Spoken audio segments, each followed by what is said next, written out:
Un migrant, pour moi, c'est quelqu'un qui il va en terrain inconnu.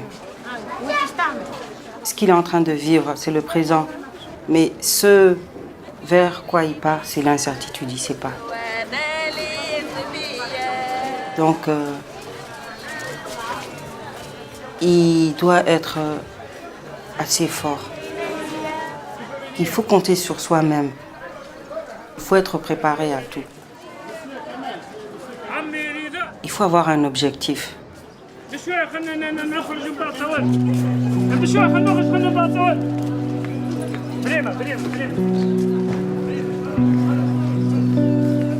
Je me dirais libyenne.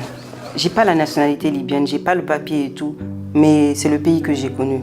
C'est là-bas que j'ai commencé l'école, que j'ai commencé à travailler. Déjà, aux yeux de mes compatriotes, je suis une étrangère. C'était un soir comme ça, je rentrais du cyber et j'ai vu des voitures à la maison. Il y a un monsieur, il était le plus âgé, et il a dit votre mère est partie. Voilà. Là, c'était un choc. Elle avait un cancer de sein et tout. Le plus douloureux encore, c'est que mon père n'était pas avec nous. On lui demandait tout le temps comment est-ce qu'il allait, s'il arrive à tenir et tout. Lui, il voulait nous rassurer et nous, on voulait le rassurer aussi. Mais bon. Et il est parti, mais en route, la voiture a fait un accident et puis il est décédé aussi.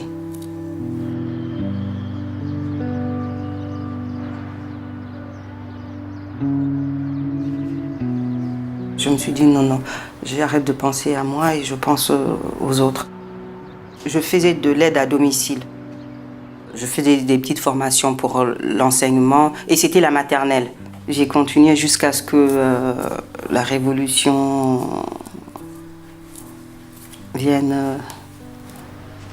interrompre tout ça. Ils venaient déjà en bande et ils venaient armés.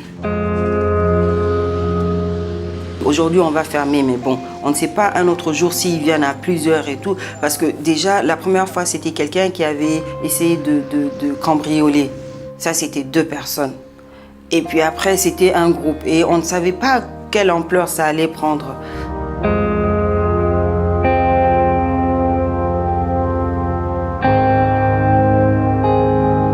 Le jour où j'ai quitté la Libye, c'était trop dur.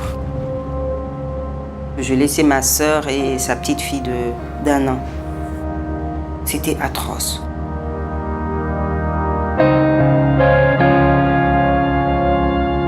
Je voyais les bâtiments, je voyais des voitures calcinées.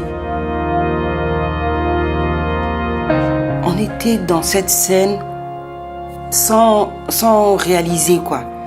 Et maintenant que moi je m'éloigne, je laisse mes proches. Ça c'est...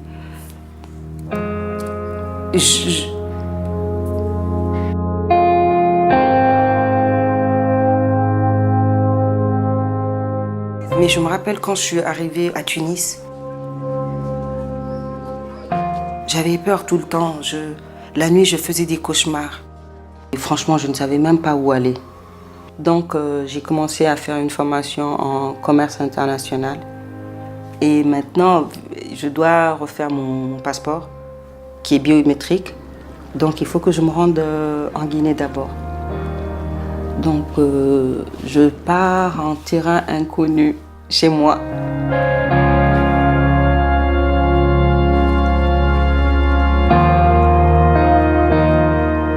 Au moins, j'aurai mes papiers, je serai chez moi, j'aurai pas les problèmes de pénalité, j'aurai pas peur de la police. Mais après, je suis chez moi, je fais quoi?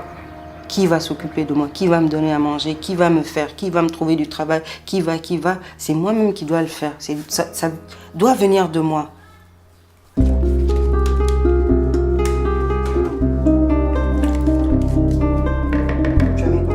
J'adore la cuisine et la pâtisserie. Faire plaisir aux gens en les voyant manger, c'est ce que j'adore. Surtout faire plaisir à mes parents. Ça, j'aimais bien. J'aimais bien. Mais bon.